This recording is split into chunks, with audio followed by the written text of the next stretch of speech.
about musicians and cool things and stuff. It's the Harley and Josh Show.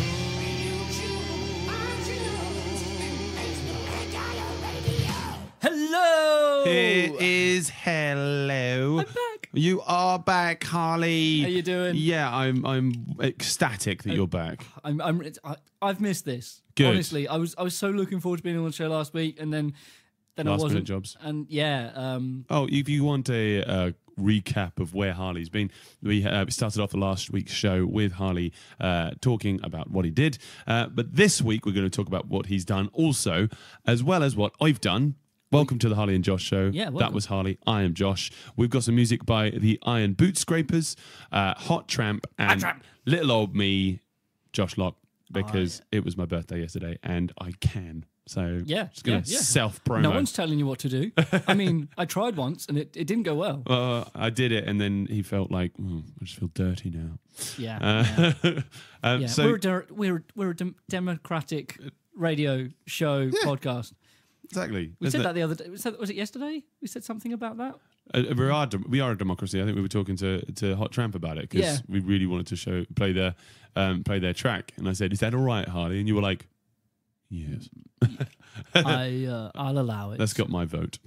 So yeah, we're also going to be talking a bit about Sound City. That's happening this week. So we want to just go through what's actually going on and what you can expect and what to be excited about and what to be aware of, as well as we're going to be talking about tribute acts. Thanks to Nigel for this suggestion, and as to whether they're a good thing, a bad thing, good for the music industry, bad for the music industry. What do you think? That's very good. Yeah. We'll get to that. We'll get to that. But Harley, I mean, it's been so long, and I just need to know. What'd you do? Oh, I've done so much. Oh, thank you. Okay, that concludes Harley's segment for 2-3 weeks. Oh, yeah, I've done so much. I've been away running events. Now, doing sort of the normal running AV tech for Quatreus for events that they've been doing. But I've been doing other bits in between and stuff like that. So did I mention that I had an audition for a ferry band? Yes, not on the show. You haven't. Was that with the pre-record? Yes. I did that like 11 o'clock at night. Right, yeah. In a hotel in the middle of Wales, and was it in Wales? Yeah, I couldn't remember what I had and hadn't said. Not usually what people are doing in the middle of the night in a hotel in the middle of Wales. But, No. you like to be different, don't you? Oh, God, we've got to be different. Yeah. So yeah, that was a really interesting thing. So that was 2 weeks ago now. I met up with Matt Harrell, friend of ours from the back in the college days. Way back, yeah. And it was we met a drummer that he works with. He'd been in Beijing with for 4 months. A guy called Dan, really nice drummer, really lovely guy, and I'm really looking forward to working with him again, just because he's just a really positive and just a very good person. He was kind of MDing the rehearsal and really was being really supportive because I had to sing a song. Right, nice. And I really struggled. Oh, sing a song he sang about this morning. Yeah. Well, did I mention I had a singing lesson? I had my first singing lesson. Oh, brilliant. Who with? With Bronwyn. Bronwyn Cooper. She gave me some. I was supposed to have a lesson with her yesterday as well, but didn't happen for reasons I will explain. Reasons. For raisins. So yeah, I've been really practicing. Did you sing some Sultana? I have been practicing lots of singing. Right. Because I kind of was at the rehearsal, and it was a low volume rehearsal, so like electric kit, and I really struggled to sing loudly over quiet things, which is weird because I do that in the shower all the time. So I've been working a lot on that kind of thing, and it's been like really interesting to learn to sing, because it turns out, I mean, how long have I been singing for? For a long time. I've been doing it wrong the whole time. Right. So, just not using my diaphragm enough to push out when I've been using like the head voice, using diaphragm to push stuff out, because I thought, well, you do one or the other, and it turns out that there is the middle point, which is head voice, which isn't falsetto.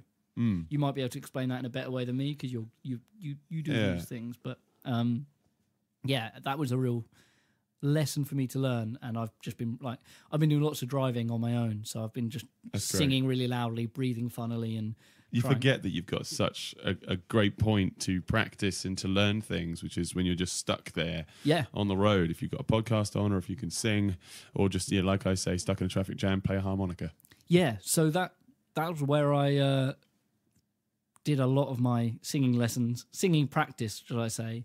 So I drove, I said all this last week, but I'm just going to talk about it, because I'm going to brag about how hard my week was, because, that's how we go. I drove from Felixstowe to Cardiff, stayed overnight. The next morning I drove from Cardiff to Torquay. The following day I drove from Torquay all the way up to Edinburgh. I left at I think it took about 9 or 10 hours. Oh. You did have a couple breaks, right? Yeah, I stopped twice. Did you have to work as soon as you got to Edinburgh? No, we got day. there. We went straight out for dinner, and it was really nice. Oh, that's cool. Do you get paid for travel days with that? Yes. Good. Yeah, and we also got paid for our day off, because we were, 300 miles from home, so we couldn't take on other work if we wanted to. So it's a retainer essentially. Yeah. And these are kind of logistics that some companies do overlook. So I'm really grateful for working for a company that understands that we've got to make a living, and if we can work a day in between two jobs, we'll do. And if they don't want us to be the wrong side of the country or in another country entirely, true. Then they've got to make sure that they look after us, and they really do. And they've been really, really, really good, really helpful. And was this Open Zone? The company's Open Quatreus. Right, Quatreus. Right, sorry. Who were hiring us. It was really cool. Edinburgh's a beautiful city. Have you ever been? Oh yeah, God, it is beautiful, isn't it? Where did you go out for dinner then? Did you go out to any of the sort of the places, the catacombs, or we went to the old town, Edinburgh, the older bit, and we went to a place called Royal Mile. Spatch. Oh, Spatch. On the Tuesday night. It was really good. Oliver's been there before. It's one of his favourite cities. Man, it is just it's same. It's a toss up between Edinburgh and Paris for me. It's just but my favourite cities I've been to anyway. That's great. Yeah, no, I just really enjoyed it. Loads of culture, loads of character. Yeah, and it's a city, but it doesn't feel like a city like London does. Yeah, it's not busy. It's not hectic. I never felt myself stressed just walking down the road. Yeah. So that was really cool. We had a couple of days out. We did this and that, and we and the job was fairly straightforward by then, because we'd already done it twice, so we knew what we were doing. What was the venue you did then? Murrayfield. It was Murrayfield Rugby Stadium. Oh wow! So we were on the corporate centres there.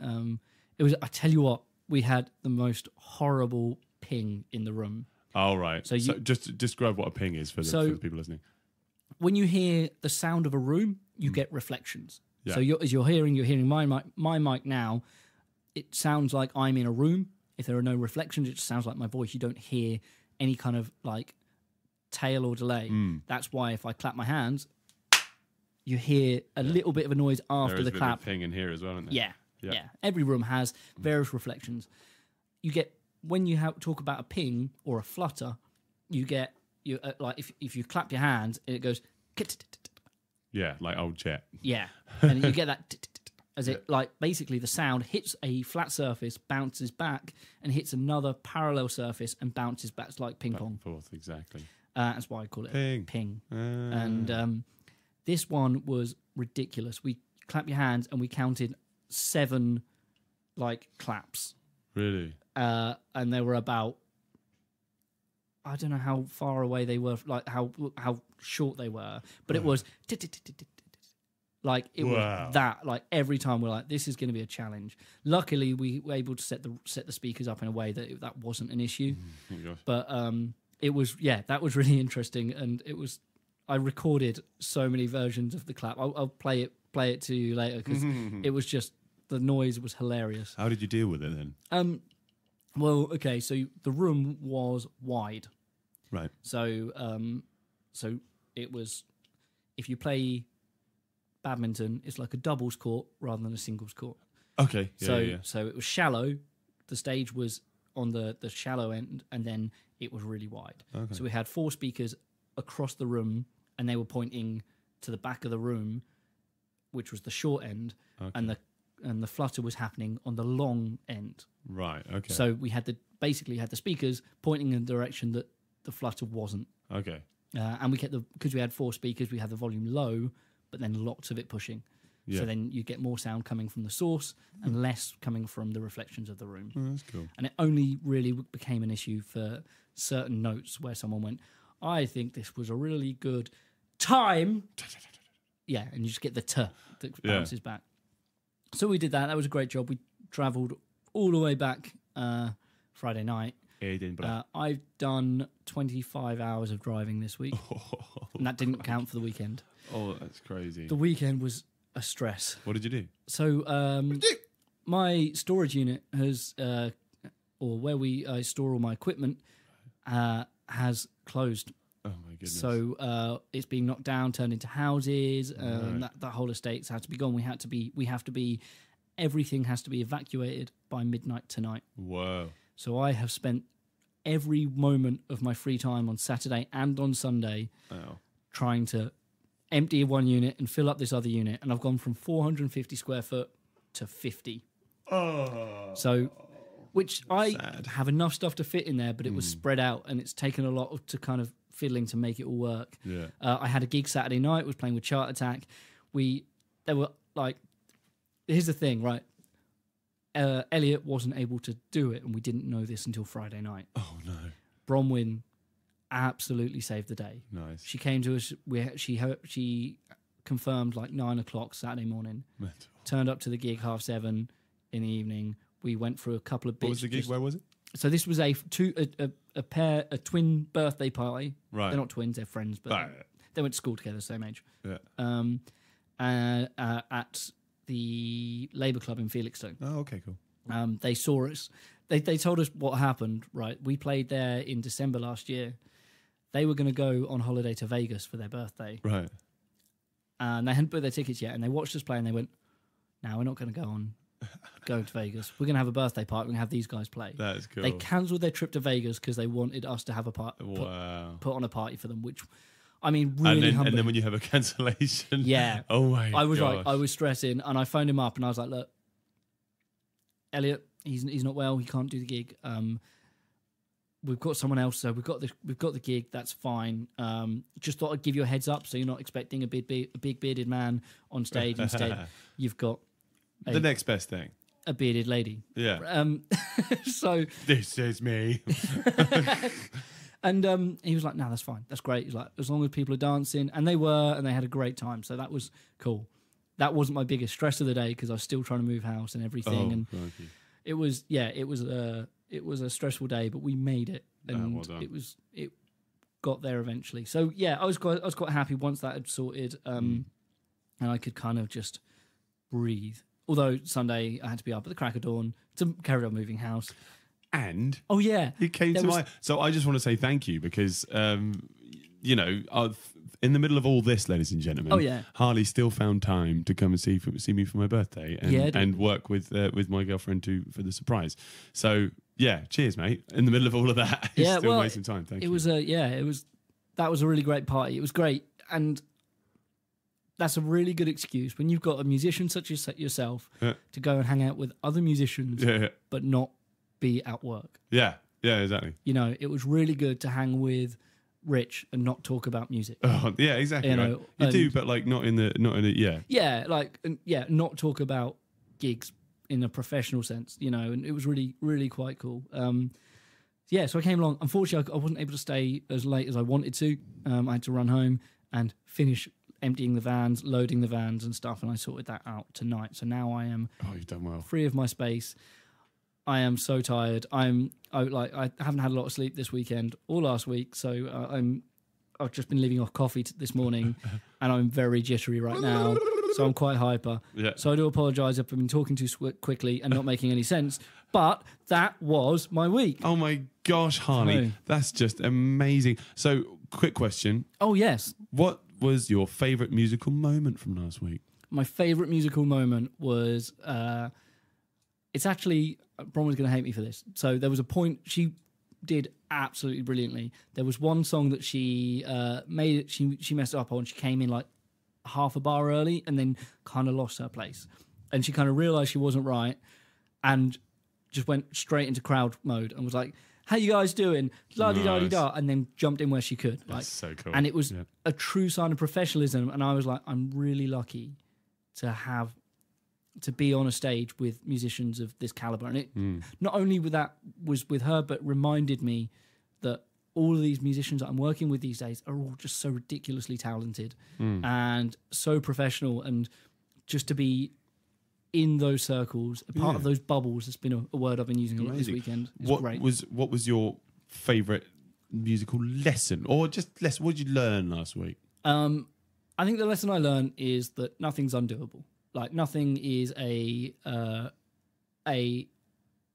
unachievable. And the fact that, let's say we had this situation with... You ever seen a man eat his own head? No. Then that can't be achievable. The fact that I was on my way to visit a friend that I was going to... didn't really want to be on my phone all evening trying to sort it. Had a phone call from Toby going, we've got no Elliot tomorrow. I was like, okay, that's fine. We've got 3 options. We'll sort those 3 options out. It was down to 1 option by midnight. Yeah. And by the morning, that 1 option came through. And I was like, look, Amazing. We'll find a way. Yeah. If that's not an option, we'll find something else. There's always something we can do. Never say die. And I was like, I'm not going to stress about it because I want to be social and want to see my friends. And I'll sort it in the morning, you know. Yeah. I wasn't living on my phone too much that night. And it was quite nice to do that. Yeah, it does help. So these situations can stress me out quite a lot when things go wrong. And I think I've learned, hopefully, to not have that stress as much as I don't need to stress as much as I sometimes do. It's not as big a deal as sometimes you make it out to be. No. Well, mate. Harley did stuff. Well done, buddy. Well done. You know, there's also something else that Harley did a year ago. He played bass on this track with me, which I just released yesterday. I love it. This is called Demons, and it's by me. Please enjoy.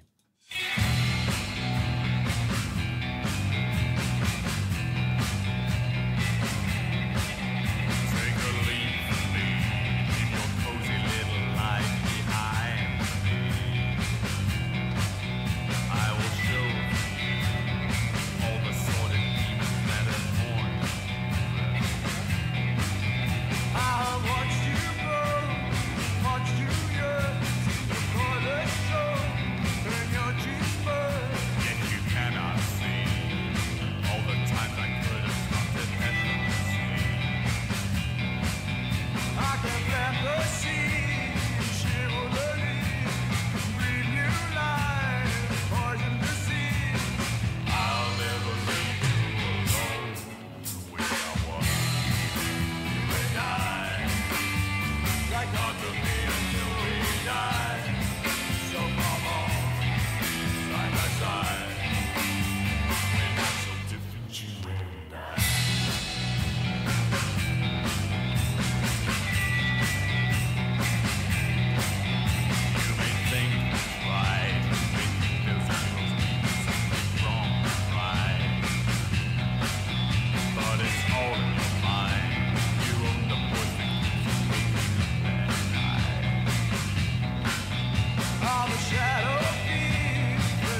That was Demons by myself, Josh Locke, as well as Mr. Harley Cotton here. He was playing bass on that one. Yes. We played that live at Sugar Ray's. That's now available on all streaming platforms. I think it's going to be in Spotify in the next couple of days. Yeah. So, yeah, thank you very much for listening, guys. Last week, let's talk about what I did, huh? What are we doing next week? Start East. I started off at Start East on the Monday. After I finished the show here, I went to Start East. There was a sort of a rap party of sort of all the work they've done. Oh, So not like a party of rappers. yeah, we just had a lot of fajitas. Okay. And there was some really nice people there that were like creative folks from, like Remy from Red Cactus Media. There's Creative Computing was there. And it was just great to network with a bunch of people. Do you remember Pixel Hate? Yes. Back in the day? Yes. He runs Creative Computing. And they have meetups on Mondays. So I'm hopefully going to try and pop over there tonight for people that sort of want to start games and things like this. Yeah. And need other people that do coding and musicians as well. They need musicians for soundtracks for games nowadays. Awesome. Yeah, of so course. if you are a musician looking for something to work on, Monday night, check it out. It's not always Mondays, and it's not every Monday. But if you check out Creative Computing, you can get it. But anyway, that was thankful to Start East for putting me in contact with these people.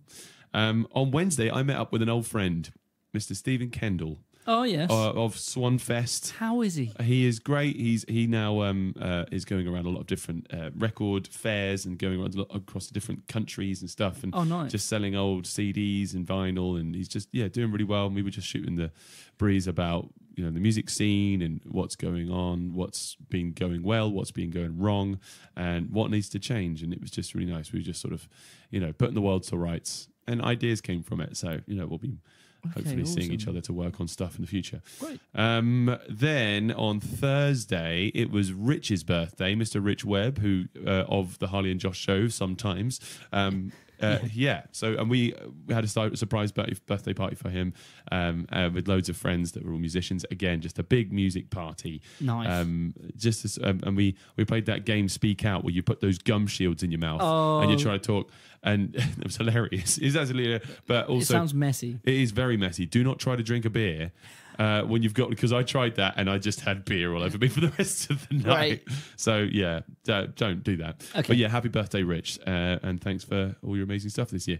Then on Friday, I went down to the Two Sisters Art Centre in Trimley because my mum is doing a show there. It's kind of like a sequel, to The Importance of Being Earnest. Okay. It's called To Hell in a Handbag, and it's going to be going on next week. I believe it's next week. I'm a bad son. But yeah, you can get tickets for that. And it's a sort of a two-header, so just two people, my mum and Steve, doing just doing the whole show.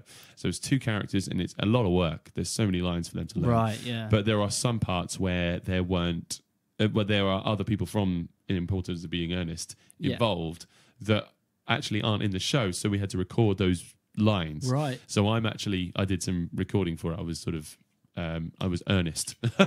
So I just sort of recorded that. But they were just like, can you just come down and read some lines and we'll record it into my laptop? And I'm like, no.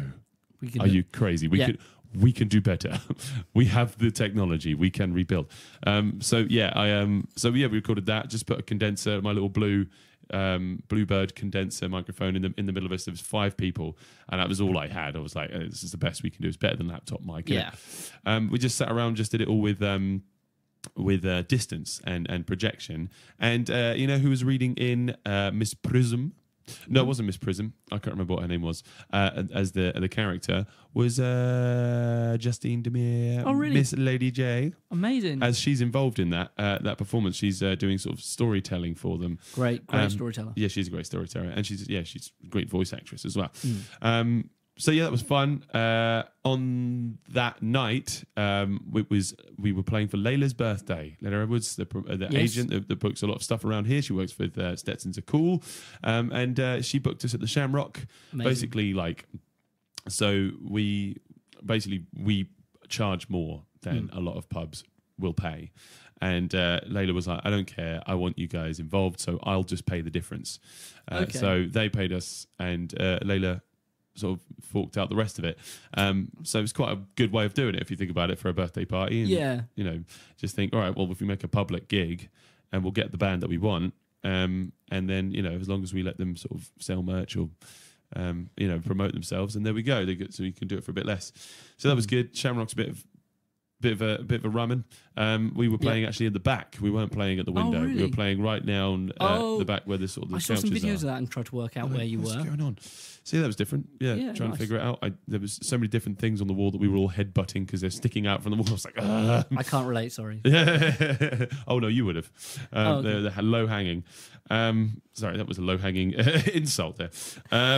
Then on Saturday morning, I was at Bravo School of Rock. Oh, bro. Hey, so in Stone Market, we were teaching "Fat Bottom Girls" by Queen. June. To just teaching kids about body confidence ever since they're sort of 7 or 8 years old. And we also did, what was the other song that we did? Oh yeah, it was "Sharp Dressed Man" by ZZ Top. Also June. Yeah, also tune. The thing is, I only got told what songs we were doing the day before, so I was just Right. like frantic, just getting that all together, and I have to tab it out and everything. Okay, yeah. And I thought I'd tabbed out "Sharp Dressed Man." Actually, I'd tabbed out "Give Me All Your Loving" by ZZ Top, and I was like, "How did I mix those up?" So They're quite similar, like they're like similar sort of sound, similar era of ZZ Top, aren't they? Yeah. So yeah, interesting stuff. We got it done. The kids, they attempted, because there is some hard parts in those tracks, and there are a lot of beginners there. And it's also very difficult to teach intricate parts to a workshop of 5 kids. Of course, yeah. So yeah, they did the best they could, and I think we're going to be, by the time they get to performance, they're going to have polished that amazingly. So yeah, well done, guys. Then as soon as after that, I shut off down to Sailmakers in Ipswich, because the BBC are basically doing. They're going on a talent search around the country for the local radio stations like BBC Suffolk or BBC Cambridgeshire, all this sort of stuff. Yeah. And they're just basically looking for new voices. People from different backgrounds that haven't been in radio for very long or haven't been into radio at all. Okay. And so the brief was, you've got 1 minute in front of 4 judges, tell us a story. And I was there with some very talented people. Taryn Mason was there. I ran in to Ben that helped us with IO Radio from the beginning, and I convinced him to go and do an audition as well. Oh, great! He got through. Bless him. Oh, good old nice. boy. Good for him. Yes, exactly. From the Guy Cry Club. Check him out.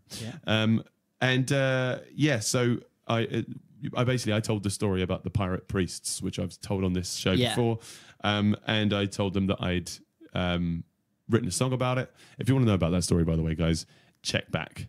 There's some interesting stuff in that story. Yeah. Or come and see a Jason the Buccaneers show this Sunday at the Black Boy in Sudbury I might come along at 2:00, or this Friday at the Railway.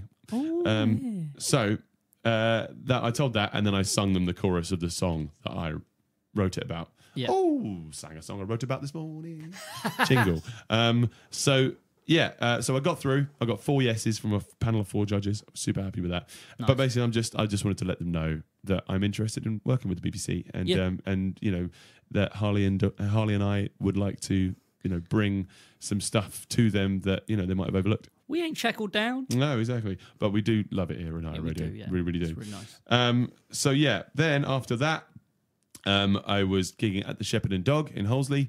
A lot of Rayner's family. Rayner was playing drums for both the shows this weekend. That's so it was great. a trio with Murray, Rayner, and I, and it was really fun. Like, just really nice to just have that different vibe, because we don't play in that sort of configuration that often. Because Rich was playing for Tallulah Good Times. Great, yeah. And it was it was really nice. Really nice, because he had some of his family there that hadn't seen him play before. And there were some people that were from Old Jet, when they used to come to Old Jet, that came down to watch us from Rendlesham. So yeah, nice to just sort of catch up with people. And what else happened? Oh yeah, it was my birthday, so I'm going to go on about that again. But yeah, I got a cryptic thing from my dad. Said on Sunday morning, you got to come to mine for 10:00. We're going for a village walk in Balham, which is just near Claydon. And I'm just like, oh, do I have to? I mean, I didn't get home from that gig until 1:30, I think it was. And I was like, oh man, I can't. Do I really have to? And he was like, yeah, and I'm afraid the orders come from above. So that means they came from Frankie, my girlfriend. So I was like, all right, so I had to be out. And then we just, yeah, we just sort of spread my birthday, he gave me lots of chocolate, and he was like, right, we have to be back home by 4. So I was like, I have no idea what's going on. I get back home at 4. Frankie comes out to meet me, put a blindfold on me immediately. I'm like, okay. She's like, shut up and walk. I'm like, okay. I'm getting recruited by ISIS. And I get moved, walked in to my house, into the conservatory, and everybody's there. Like, everybody I love, all my friends, all my family. And I don't know. I was saying to Harley, I was getting a little bit daunted about turning 30. You always get that thing of just like, did I waste my 20s? Have I done what I wanted to do by the time I was 30? And then as soon as my blindfold came off and saw all you guys sitting there, just like, I don't know, just being there for me and just, showing me some love. I was just, overwhelmed. And I thought, that's what I did with my 20s. I met all these amazing people. I've gigged with these people. I've just hung out and laughed and loved and cried and with all these people, and I was like, that isn't a waste of time. Oh man, that's exactly what I needed. So sweet. Yeah, thank you guys for making that really special. Yeah, I'm gonna cry. So we'll have a hug during this song. We'll hug it out. It's fine. But yeah, some people that were there that really did help to make it special were Josh and Tom from Hot Tramp. Did they get you a birthday present? They gave me their newest EP, Rock and Roll Philistines, which is not out yet. Oh, it's not even out. Oh, so that makes it that bit special. Yeah, it's not on. This isn't on Spotify or anything like this. But I was allowed. Well, we were allowed last night by the guys to be able to play you this track. It's now available on Facebook on their music video, and the music video is amazing, done by Tom Rout, helped by Raina Vandell, and you guys just. I was just gonna let the song. One quick thing, the album is so good. It's just so good. I've had it in the car ever since. And I've listened to it at home so many times. It's the first time that I've had literal goosebumps when the first chorus comes in of the first track called Preaching on the EP. It seriously blew my mind. And here's just a taste of what you've got coming up. This is Birds and Bees by Hot Tramp. Kick it! Yeah.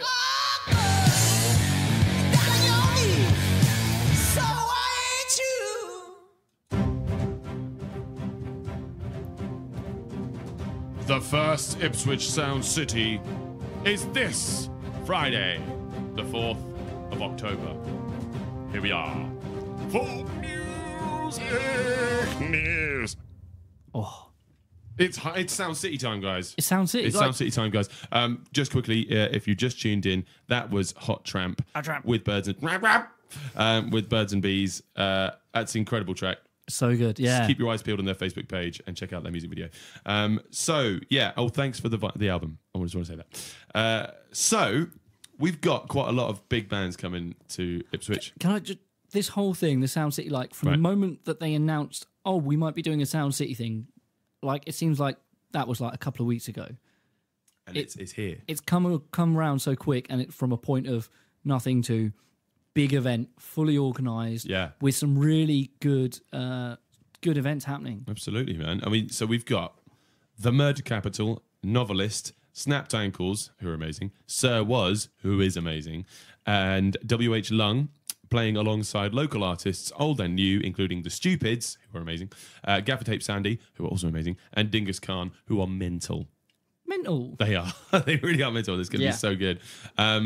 Yes, there's so much going on. I've got this info from the Ipswich Star and from Joe Bailey himself. The day will be a mix of conference discussions, talks and showcase performances. And Joe Bailey said, let's be honest, October 4th is going to be a big day. Filled to the brim with acts across Ipswich venues, the Corn Exchange, outdoor venue, the Cornhill, the Smokehouse and the Manor Ballroom. If punters want to take a break between seeing acts, this is the cool thing. Like I didn't know this was going to be a thing. There'll be street food vendors catering to a wide range of culinary tastes, such as Mr. Spicy. I've had their stuff before at the Big Multicultural Fest. It's real nice. So, which is like West Indies jerk chicken, curry, and burgers, that kind of stuff. Amazing. They got the Latin table, which is like burritos and quesadillas, which I don't know. I might just have to just destroy that. And Mutha Vegan. I've not heard of them before, but it's organic plant-based vegan food and wood-fired pizza. Mutha or Mother? I don't know. Mother Vegan? Mutha. Mother. Mother vegan. Oh, I get it. But yeah, so other swear words are available. And, go on. What's the next bit? It says, Harley. Come on, I'm talking too much. You're going to make me read. Yay. Okay, so not to mention our conference, which covers talks including going back to the roots, the importance of venues in the local music scene, which is very relevant to this and a lot of what's going on in Ipswich. That's going to happen 12 till 12:45. They're doing how to release your music and get paid from 1 till 1:45. In convention, novelist 2 till 2:45. Oh yeah, that's Angel's doing that one, so she's actually interviewing him. She's leading that. Great.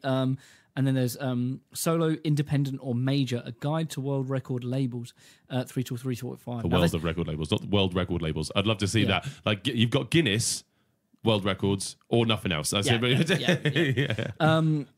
Which is that's a really interesting one because they are all those kind of labels are like different types of publishing music, and they're very different worlds, and it's very important to understand the difference in them and how your music can cater to one or the other, and benefit from one or exactly, and that's a very good industry for any musicians who want to go to something like that. That's great.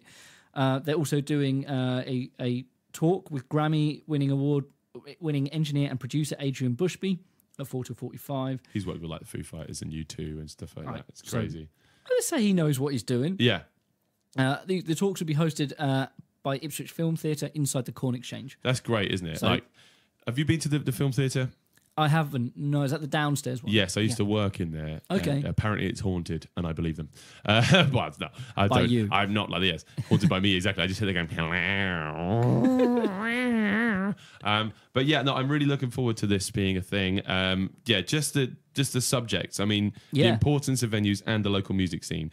I mean, if there are some, if there's people there watching this, it will boost morale. It will boost, just awareness. And we keep saying that how much we've got a really good scene, and I think the fact that this is happening is a proof that we're right. The only thing is that we don't have a home for live music apart from the Smokehouse anymore. The Swan was so huge, and filling those shoes is really difficult. And Three Wise Monkeys have now cancelled all their Fridays and Saturday gigs.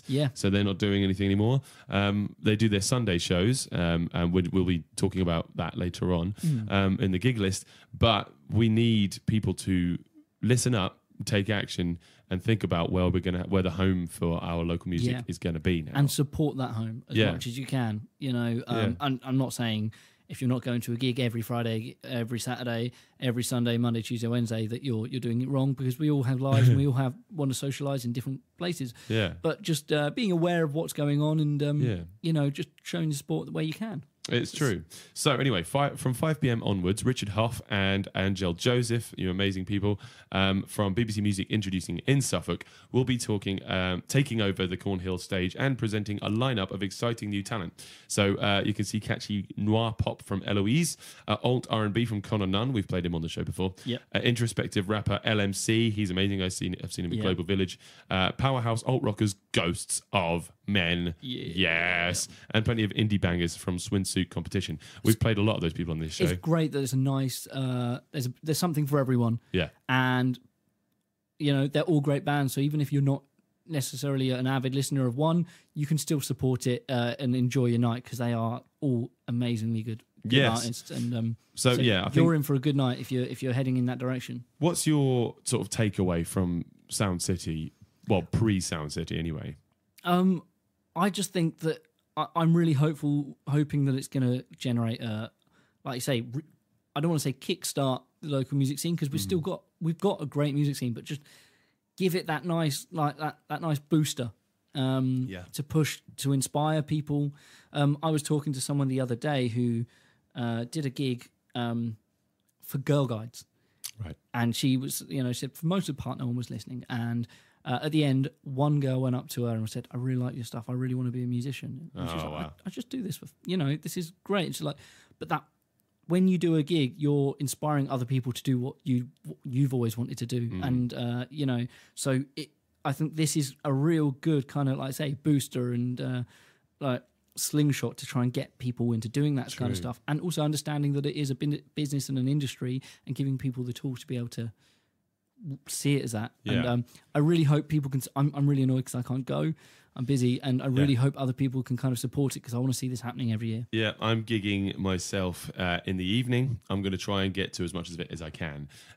But that's the thing. We did actually get asked to do interviews and go around and talk to all the bands and things like this, and it would have been amazing. But it was a little bit too last minute, because we are again gigging musicians, and to find us having a free Friday is very difficult. Yeah, that's it. It's a big event. I'm hoping. I'd say my hope is that it happens again, so we can be part involved. Of it. And that we know loads about it beforehand. So get yourself down to Sound City this Friday. Bring a friend if you think there's somebody that you know that is into music, but I don't know, doesn't really. That you don't feel like they've experienced as much of it as you think that they need, then bring them down and just get somebody hooked. I mean, music is the only drug that's acceptable. That's it. Like that, where you want to get your mates hooked on the same stuff. Get your mates hooked. Come down to Sound City and get yourself along to one of these talks. If you are an independent musician and you need help, they're there for you at the Ipswich Corn Exchange. Or even if you're just interested in how it all works. Exactly, mate. So let's quickly get on to Nigel's point of Thing I found and thought about this morning. Jingle. Harley tribute acts. Are they good or are they bad? Well, it depends how good they are. Discuss. Oh, yes. I think tribute... I've had my eyes open to the world of tribute bands recently. Really? It's a much bigger industry than I originally thought. Mm-hmm. When I was doing the show... the Nearly Festival, like there's a real market for people who want to go see a band that and can't afford to see the real thing, or the real thing's dead. Yeah. Let's not mince my words. So that's a great. I'm like, that's an interesting thing, and I've kind of always shunned them in the past. Not shunned them, but just gone. Oh, it's a bit cringe. Not my thing. Corny. Yeah. And of course, there are those tribute bands who go for the corny and go for the ABBA. Go for that. Ritchies. I was thinking Mr. Harry Isaac Preston. Wee. Like that, his show is close to a parody, but then still ridiculously good in every way as well. It's brilliant. Yeah. But he's self-aware, and that's the thing. I think that's one of the arguments against tribute acts. Sometimes they're just not self-aware enough. Because they just seem to just think they're as good as the real thing. And I mean, as good as you can be, you'll never be as good as the real thing. Do you think tribute acts are taking business or taking fans away from the real thing? That's a good question. The thing is, do you reckon that people that are going along to these tribute nights are actually the same kind of people that would go along to see original stuff? And see, the original stuff it's kind of the bedrock of a music industry. You've got the sort of the fluff on the top, like, we do a lot of covers gigs and stuff like that, and that is something to sort of like keep it going, keeping the industry going. But the bedrock is people writing and people being engaging and being creative, because otherwise, I don't know, if you don't have songs to cover, there's no gigs. Well, that's it. Yeah, you can't be a cover band if there are no songs. Yeah, exactly. To cover. So it's kind of the same thing as like Music Day in Ipswich. You see all those people out there having an amazing time and seeing local music and just having a look at what the music scene's like. Yeah, you don't always see those same people out at the sort of the dingy pub gigs. So you sit there and think, so we've got the Nearly Festival that happens, you've got the Nearly Nights that happen sometimes at the Bingo Hall, just up near Three Wise Monkeys, and they'd sort of do full Queen nights or full Led Zeppelin nights and stuff. And they are also kind of bread and butter things for theatres in sort of off-peak times.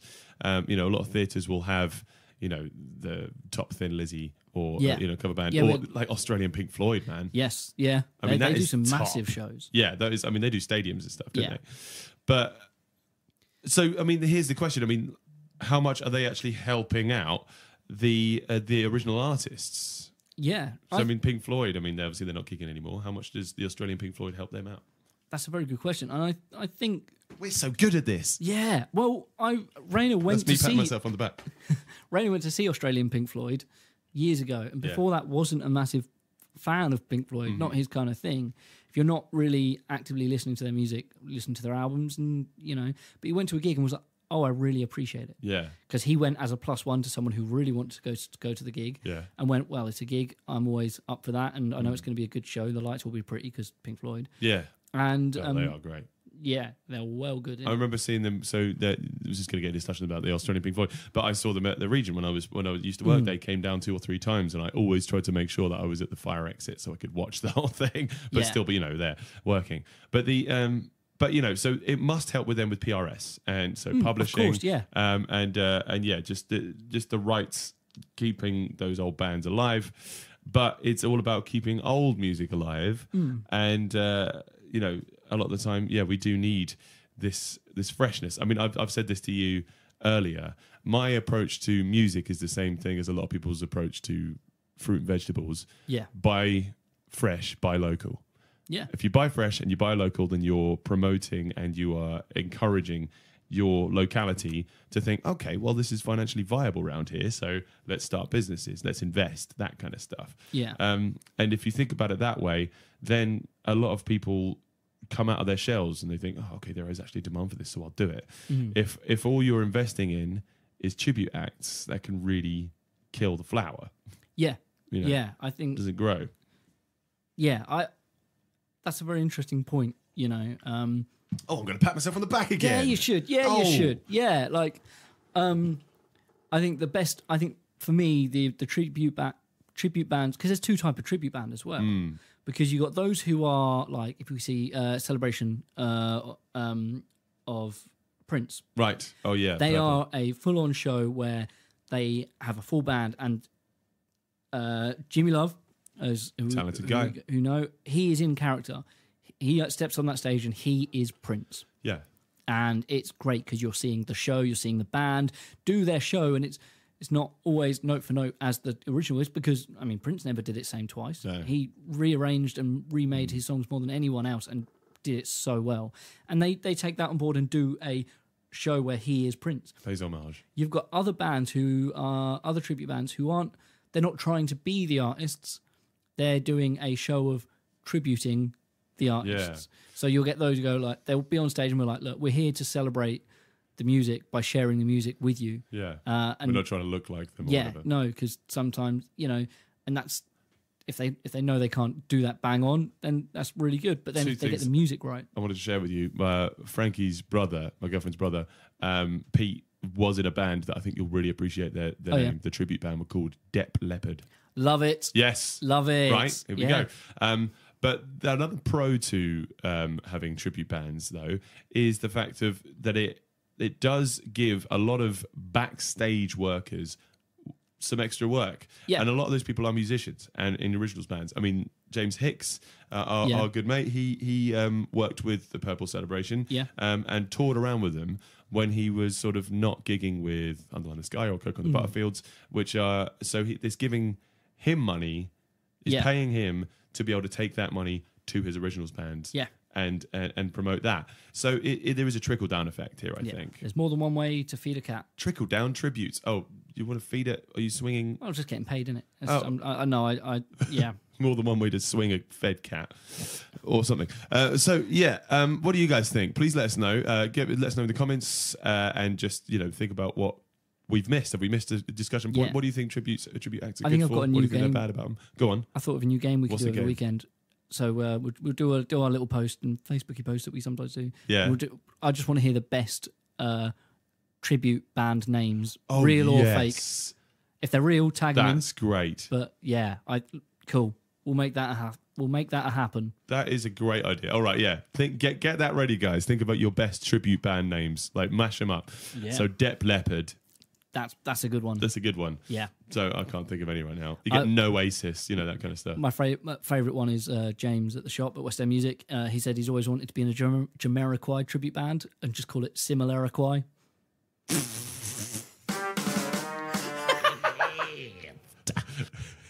On that note, sorry for the gig list. So, right. That got me off guard. Sorry. Right, okay, I'm going to read out the first one. So, on Wednesday, 7:30 at the Floyd's Free House and Restaurant in Woodbridge, we've got the wonderful Honey and the Bear on their album tour. It's part of Folk at the Floyd's. That's October 2nd at 7:30. So, enjoy that on Wednesday. Cool. We've got October the 4th, which is that a Friday? That's Friday. We have Sound City. It says here 4th and the 5th of October. Is there stuff happening on the 5th, or is it just going past midnight and that's what the event says? It might be that. Yeah, well, it's going from 5 p.m. until 2 a.m. Oh, okay, so nice late one. Make the most of it. Absolutely, mate. Friday, I am playing with the Buccaneers and the Iron Boot Scrapers at the Railway. It's the 4th of October. We're starting about 8:30. Amazing. 8 o'clock, 8:30, around that kind of point. So Iron Boot Scrapers are from Brighton, coming all the way up from Brighton to play for us at Ipswich. They've played there before. If you haven't seen them, I've got to just go on about them for a second. Lead singer plays theremin.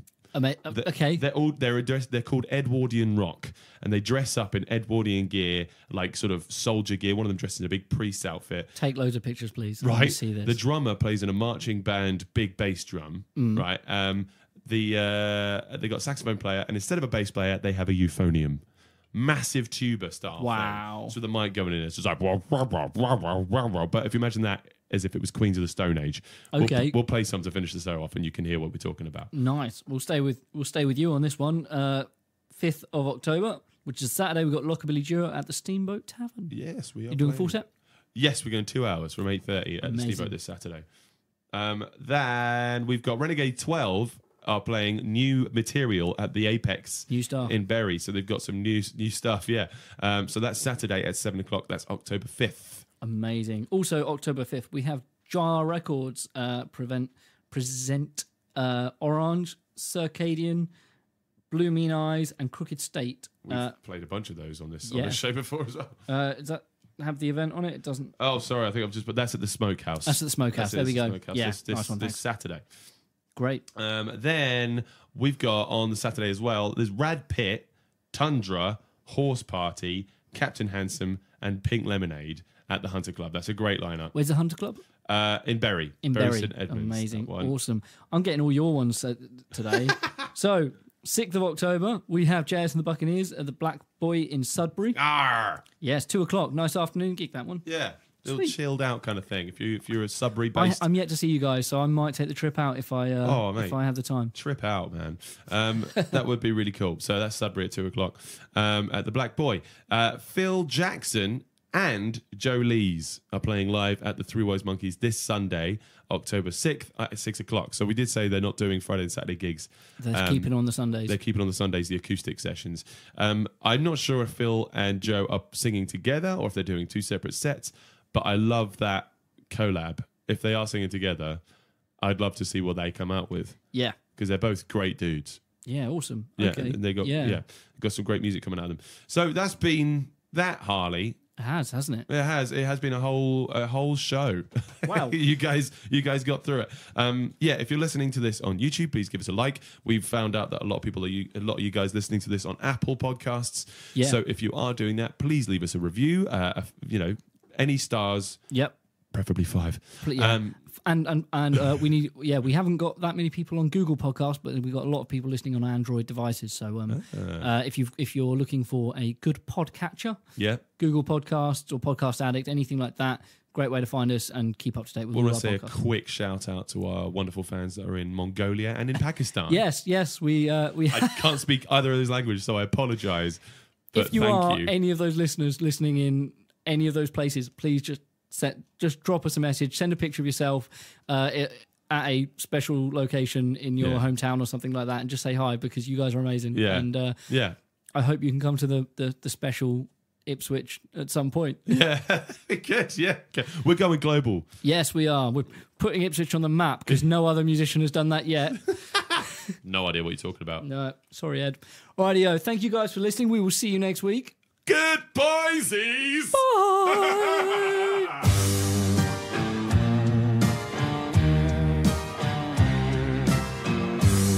This is Dead and Gone by the Iron Boot Scrapers. Enjoy.